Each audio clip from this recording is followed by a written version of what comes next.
Hello, everyone, and welcome to Strip Search, the comic strip podcast, your home for all things comic strips, books, illustrations, and other interesting topics we like to discuss. I'm Pete Chianca, and I'm here, as always, with Dave London. Hi, Dave. Hey, Pete. We're coming back from what you call, I guess, a brief summer vacation. We took a little bit of time off this summer. How's your summer been? A sabbatical, right? Don't cartoonists get sabbaticals? Yes, a very short sabbatical. So far so good. Have you Barbieheimered? I did Barbieheimer, not on the same night. I have to say, I love both of them. I thought Oppenheimer was a great movie. I unfortunately saw the 10 p.m. showing, so So I you got paid home for about 3 in the morning. you know, some people think I paid $14 for a nap, but I'm kind of embarrassed to admit I haven't Barbied or Heimered. I've yet to see either. I mean, very different, obviously, movies. You know, the biopic Oppenheimer, Christopher Nolan. And the best part about Oppenheimer is when you find out that he's Batman. So Yes, I had a suspicion. You spoiler right, alert, Dave. You were right. supposed to warn me. Well, anyway, we have some great guests coming on today, talking about a terrific new program at MassArt here up in Boston, where we are. That anybody interested in the comics arts is going to be interested in hearing about. But before we jump into that, I wanted to mention something we did together this summer, which was paid a visit to Parker Memorial Library in Drake at Mass. They had us up to do our create your own comic strip workshop, and that was a lot of fun. Just a great crowd of kids up there. Fantastic. Really, really, it's great to find young kids that are really interested and, really excited to draw, ask great questions. Unlike my own children, really. No interest there. Nothing. Same with mine, come to think of it. But yeah, it was a lot of fun. And if anybody out there listening is interested in having us out to their local library, community center, senior center, anywhere else where such programs are held, visit our website, petpeevescomic.com. We have an events and workshops page where you can find out all the details about having us out there. Get to see Dave in front of the big board, showing off his cartooning prowess. I'm there mostly for technical support, but it's regardless, it's a lot of fun. And then I guess the other thing we want to mention, it's that time of year again where the annual Reuben Awards occurs. And you know what the Reuben is, right, Pete? It is. It's the big award every year given to delicatessen owners. Exactly, exactly. And it comes with a side of, Thousand Island dressing. Coleslaw, yeah. So it's the Reuben Awards, for those who don't know, is the annual award for cartoonists issued by the National Cartoonist Society, and it's kind of like the Oscars for cartoonists. And so it traverses the nation, so the different location every year. This year it's actually in Jersey City. Guess where Jersey City is? Guess what state Jersey City is in? Ohio. Exactly. I just wanted to go out on a limb right away. Exactly. So Jersey City, Jersey, right outside of Manhattan, September 6th to 8th. And so anyone interested in learning about it or following along or finding out the winners, but a lot of folks who have appeared on Strip Search actually are up for various either division level awards or so on. And so, really, you could say you appear on Strip Search and it's just the slingshot to fame. It's a direct route to the Reubens. I'm wondering now that betting is legal here in Massachusetts, whether or not there's a line on the Reubens. I could put a few bucks down on some of the people who've been on our show. I'm sure you can do anything. Betting's illegal, pot's illegal. It's very different than when we were kids, and there was actually laws that prevented you from doing things, right? Yeah, I vaguely remember that, but I might head down to the Encore Casino in Everett, Mass, and see if I could put a few bucks down on Ruben Bowling or Mark Parisi, some of the folks we've had on the show. I'd say that are pretty good. Chuck Dillon, Will Henry, lots of great cartoonists who were up. Go bet your retirement. I think that's a good idea. That's good. I think I could. It's worth the penalty for taking it out of my 401k. I could put that down. So next month in October, we will know who those winners were, and we'll be talking about them here on the show. But in the meantime, we'll take a short break right now, and we will come back in less than a minute with our two guests, Heide Solbrig and LJ Baptiste, who are going to talk about this great new visual arts program at MassArt. Everybody stay tuned, and we will be right back with Strip Search, the comic strip podcast.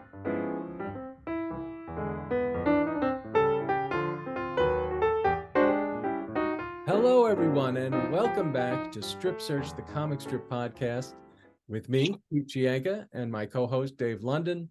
We're at the favorite portion of our show. I think I can speak for Dave as well as myself, saying we have two terrific guests today that we can't wait to talk to. Heide Solbrig is a cartoonist and media scholar who writes and draws memoir and journalistic comics. She's a founding member of the Graphic Memoir Collective and ran the Boston Comics Workspace in collaboration with Boston Comics Roundtable from 2012 to 2018. And she teaches art, comics, and media studies throughout Boston. LJ Baptiste is an art educator and cartoonist from Boston. In addition to collaborating with media giants like Google, Hasbro, and PBS on various projects, his ongoing comic book series, COMIXSCAPE, has been running since 2012. He's worked in animation and graphic apparel designs in addition to his comic work. Together, Heide and LJ are the masterminds and instructors behind the new Visual Storytelling and Comic Art Certificate program at MassArt in Boston. Welcome, both of you, to Strip Search. Thank you. Thanks so much for having us. Yes, I'm a little tired after that introduction. And I left a lot out too, as you both know. These are two very accomplished comics artists and educators we have here. So just to dive right into it on this program, and we're going to get into a lot of different topics, but so say I want to become a comics artist. I have no idea how to go about it. What am I going to learn if I get into this program at MassArt?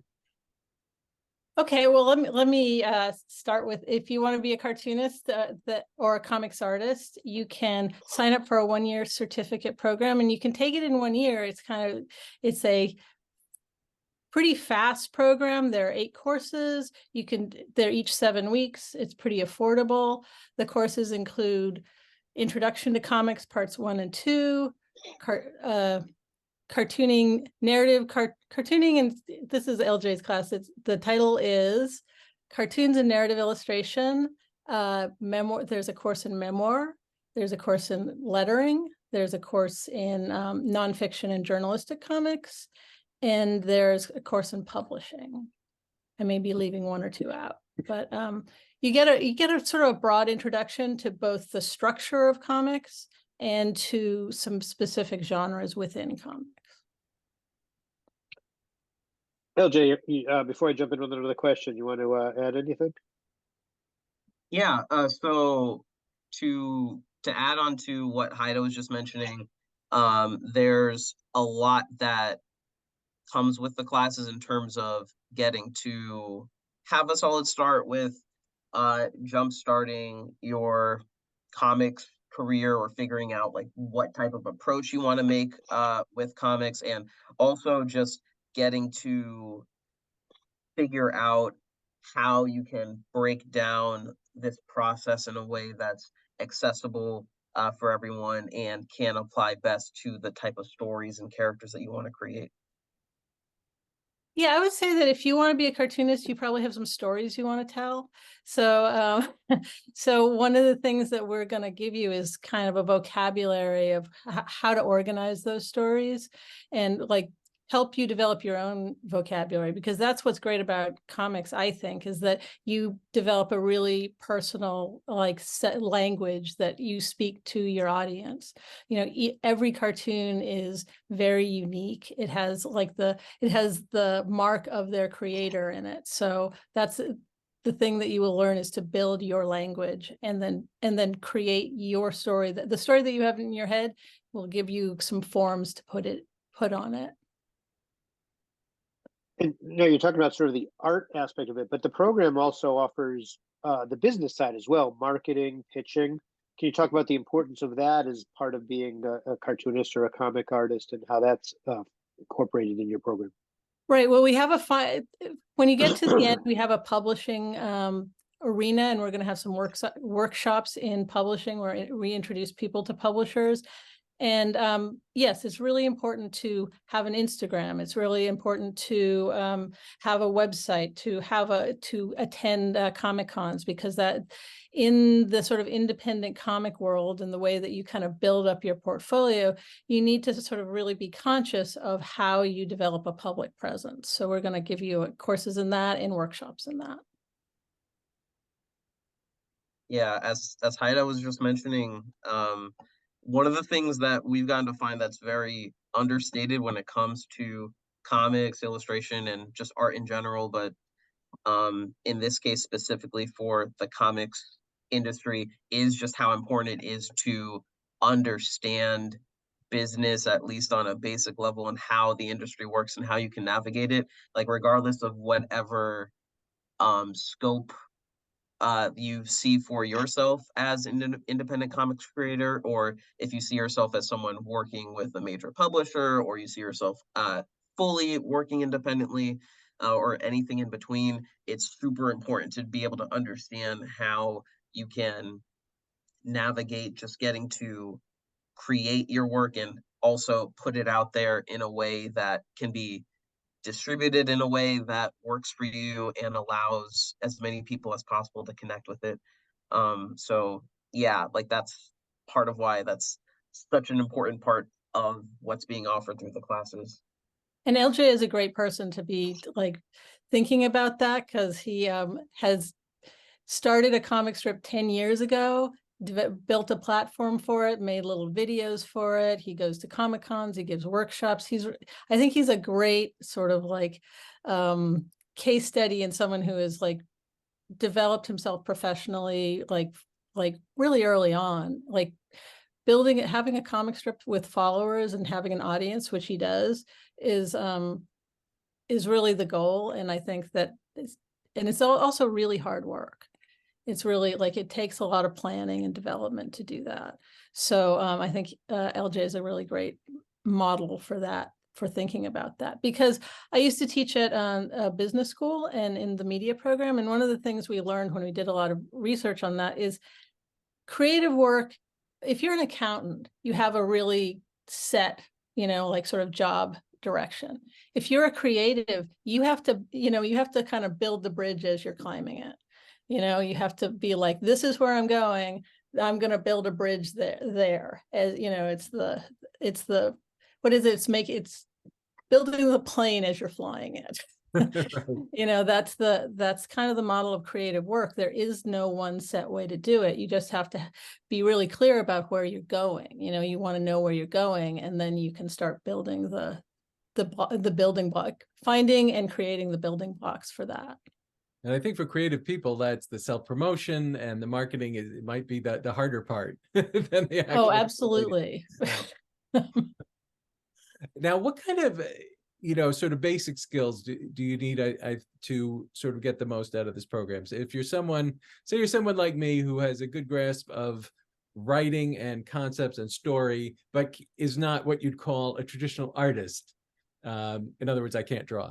Dave is the drawing half of our partnership. Like, what kind of sort of basic skills do you think people need to take part in this?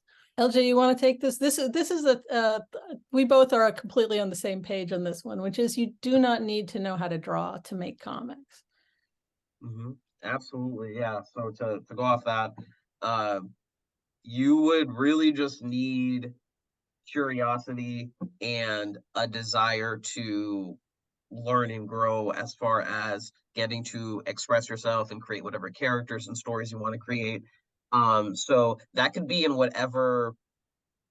a million different forms. It could be in whatever form you see fit to tell the story that you want to tell. One of the things that I've gotten to talk about with Heide before has been just the value of working with designs and characters that are also very, very simplistic.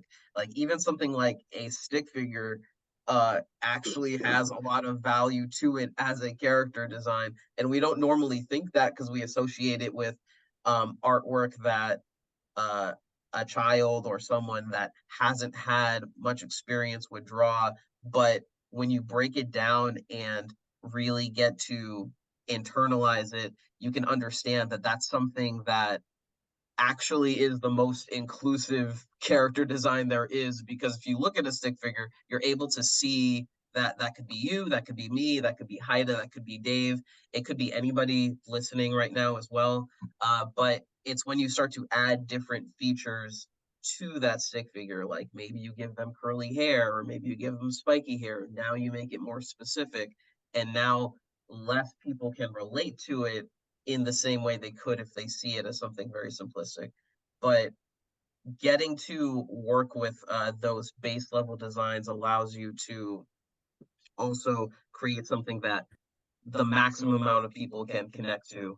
And we can help you do that, and also show you step by step how you can add different layers to that. Yeah, and let me say that some of the biggest comics of the last, 20 or 30 years have been stick figures. Yeah.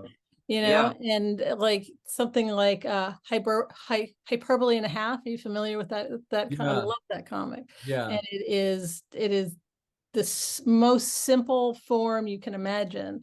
Like, I still don't have no idea what the gender of that character is. And I remember too. Oh, what? sorry, Heide. So, and we don't need to. It's really like a lovely kind of very emotional little comic strip that has been really like meaningful to a lot of people in the mental health community, because it talks a lot about depression. So I think there's like LJ says, having a really simplified image can sometimes be the most ideal character development. And also, comics are as much design as they are drawing. They're, like the page design of something, how you organize lines, lights and darks on a page are just as important as whether you can draw, a face that, like a nicely shaped head or a good building. What really like carries our eye through and like compels us is often just the structure, the design structure of that page. So thinking about, everyone thinks about drawing, like we obviously love drawing because we draw, but drawing can be a lot of things. Yeah, and I think that's something we do workshops for kids on comics, and that's something Dave is always asks. I'll tell them what you ask at the beginning of every workshop, Dave. How much are your parents willing to spend on our book? No. That's the second thing. So I start out and I say, okay, who here is a cartoonist? And a couple kids will raise their hand. And I'll say, okay, who here thinks they're not a cartoonist? And then a few kids will raise their hand. Say, no, not at all. You are all cartoonists. And then I lead in with, can you draw a circle? And yeah, they can all draw a circle. Can you draw a square? Yeah. Can you draw a triangle? You're a cartoonist. And then I show them how those 3 building blocks, you design anything you want with those. And then we use those building blocks to design a character, a setting, and then we go from there. Yeah. We've done workshops at the Cambridge Public Library, and I will say 5-year-olds make the most amazing comics. Yeah. Yeah, super imaginative, and they keep taking me by surprise in terms of the different things they come up with whenever I get to do workshops with kids. So that was, by the way, an excellent answer on both your parts about that question. And so it made me think. So the end of the program, if we sort of get to the end of the story, it's when people get out of the workshops and your program and go on. So can you talk about comic arts as a viable career choice, where you see people who either, finish the workshop and move into the next stage, or people who start and talk to you about it, where you explain what are the career choices that you see in the current age that either didn't exist before or maybe just have more opportunity in the modern world? Well, graphic publishing is one of the few areas of publishing that are growing. So that's the kind of the first order of business, is that there's more interest in graphic novels and comics than there has really ever been before. So there's a growing publishing industry in that area. The sales in comic book stores has grown. So one level, but also, again, for me, is in my media scholar hat, like comics have become this great conduit for a lot of media industries. So LJ and I worked with Hasbro to teach them how to make comics, because they were making toys while the Transformer movies were going off, and they were like, oh, we're losing all this, we're leaving money on the table because we're not connecting enough to the movies. And so they hired us to do a workshop for the Hasbro toy designers to put together some comic books. So in this sort of like intensive cross-platform media universe we're in right now, you have a lot of situations where you tell backstories through storyboarding, you design video games through storyboarding, you figure out website through storyboarding. So having that skill actually gives you an entree into a lot of different narrative creative industries. There's also a lot of work right now, a lot of graphic work for illustrators. There's kids books. So there's like a range of publishing, and then there's a range in the media industries, is how I see it. And then there's just like a lot of these Comic Cons out there where you can really, produce, sort of build your career. I mean, if you look at like one of our Boston luminaries, Joel Christian Gill, he started off in indie Comic Cons, and he built a really successful career, both in publishing and as an academic, as a sort of like as a historian and as a comic artist. So like I think he's a great model there too. Yeah, we've had him as a guest. Really unbelievable. The ability, not to get off topic, but you ask a question and he just the amount of knowledge that can come from one question is unbelievable. And I would give him a shout out for this program, because this program was actually initially his idea. Like he was in MassArt for like a year and a half, and he was like, let's do a comic program. And this started, and then he went to BU, and since I used to work for him, he kind of tapped me to work on this. And I was teaching graphic novels at MassArt. So, like Joel is really influential in the Boston area, I'd say. That's actually a really good segue into the next question I was going to ask, which is about the Boston comic scene. And we mentioned the Boston Comics Roundtable, which you're very much involved with. Could both of you talk just a little bit about what the Roundtable's about and what the Boston comic scene looks like right now and what opportunities are there? Well, I just wrote an article in the Boston Art Review called "Why Boston Comics." Excellent. So, look, Boston has like 12 comic book stores just in Boston and Cambridge, which is a huge amount for like being able to support that many. And they all seem to be doing well. Like I say, comic sales are growing. We have Millionaire Picnic, which is like sort of a flagship comic book store like nationally. I would say it's like one of the oldest comic book stores in the country. It's one of the few Black-owned comic book stores in the country, and it's just like a place I've been going forever. It's a really lovely little community there. So we had, like, I would call that one hub. Boston Comics Roundtable is, I would say, one of the primary places to go to like just meet other cartoonists. And they've been doing anthologies since 2008, I think. And I should say, we meet weekly. And you can bring work and meet other cartoonists, and it's a great little community builder. Members of Boston Comics Roundtable became part of creating MICE, which is Massachusetts Independent Comic Expo, which is again one of the really cool Comic Cons in the Northeast, and has just like a great indie local vibe to it. I think if you like, everybody loves MICE. I'm going to drink some water. There's so much I have to take a breath. And now we have Comics in Color, which is the next big flagship Comic Con for the Boston area, which is a super cool Comic Con that started. When did it start, LJ? Did it start in Um, 2020. I think right yeah, there yeah. one right before the pandemic.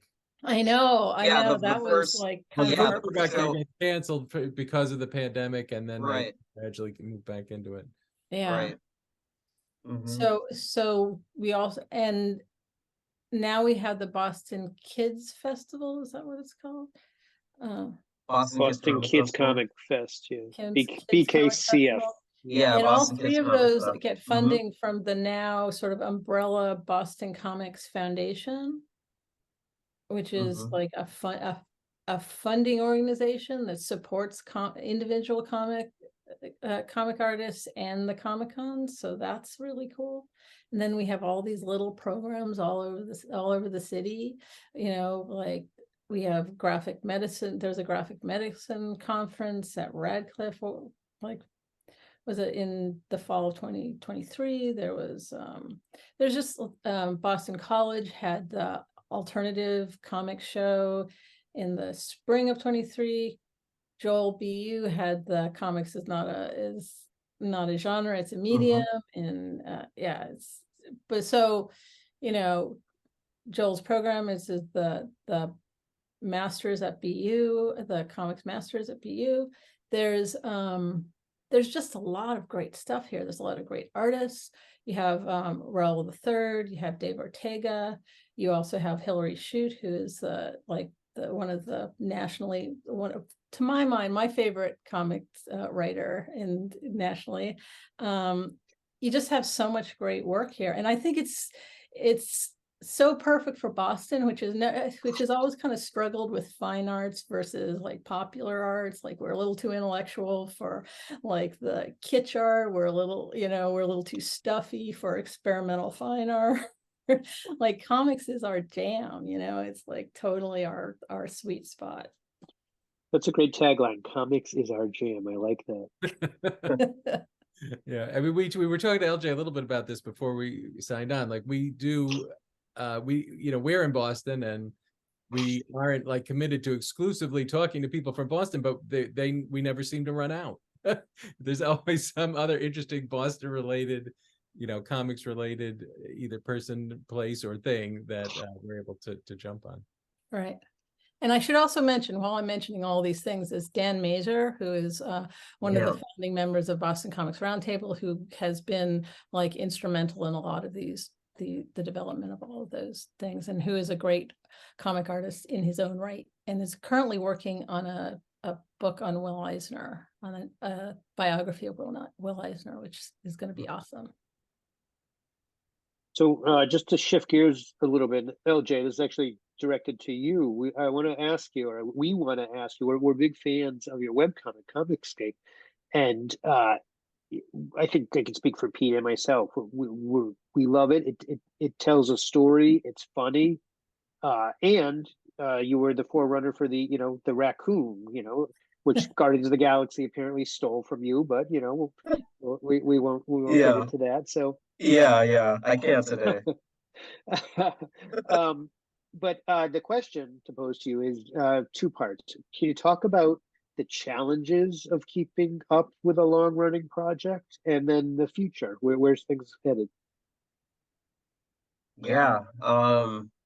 Well, first I know that y'all can relate, Peter and Dave, in terms of just keeping up with a series over time, and what that can feel like, and how it can feel to navigate it. It's been very interesting because a bunch of these characters from COMIXSCAPE I've gotten to have since I was a kid. Some of the characters date back to when I was like 7, 8 years old. So for me, they've always just been around in some form, and doing the series has been interesting because it's forced me to just commit to certain things over time. And one of the things has been just pushing myself to be fairly consistent with it gradually, and having myself learn through trial and error things that worked and things that didn't work. So there have been times in classes where I've gotten to have myself take older comic pages that I've done from the series and actually present them to the class to highlight as examples of things not to do. And I could show that, hey, this didn't work, or like this character's pose was off, so it didn't really feel like they were running properly or whatever at that time. And I could show why, and then I could show like a redone better version of it so that students can learn from it.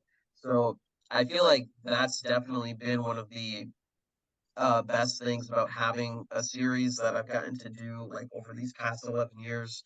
It's gotten to be uh, looking back at older things, things that I didn't know as much at the time, and getting to apply what I've gotten to learn later on to it, so that it can also be a learning experience for me, and it can also apply to classes and workshops for people also. Yeah, that's been a great takeaway for me for that. Fantastic. And so now I've got to ask the question I ask of all our guests, just because I'm sort of really interested in what tools people use to draw their cartoons. So I'm gonna ask Heide first to just talk about your tools and your techniques, and what your go-to items are. Well, for the longest time, my go-to was a nib, was like an ink nib.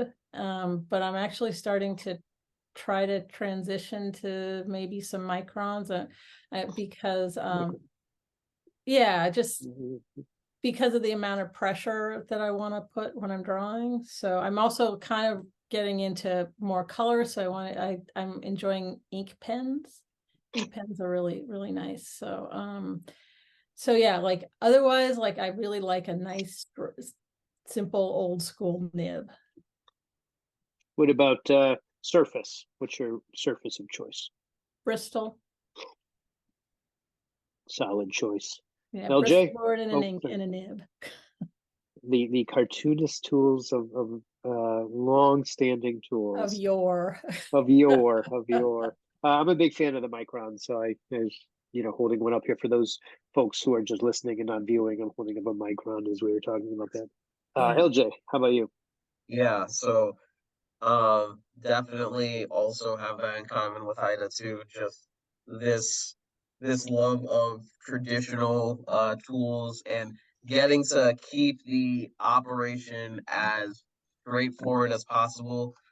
So yeah, I like to use brushes. I use a sable brush. Um, it's a Rosemary and Co. Sable brush, size 2, and I use color race pencils in different colors, and yeah, I use that on Bristol board also. But I also have myself use nibs as well, but not not for the line art of the characters or anything like that, but just for the word balloons and the action lines and motion lines in the Nice. comics. Yeah. I have an iPad now, but I have chosen to not use it at all for COMIXSCAPE, so I'm keeping the entire series just consistently done on paper, 11 by 17 size Bristol board, and I use the iPad for other stuff. Like I think maybe my next series might end up having to be fully digital, but we'll see. Very For the nice. audience at home, that LJ just said he works incredibly hard. Very labor intensive. That's awesome. Dave, any follow-up questions there? I didn't want to interrupt.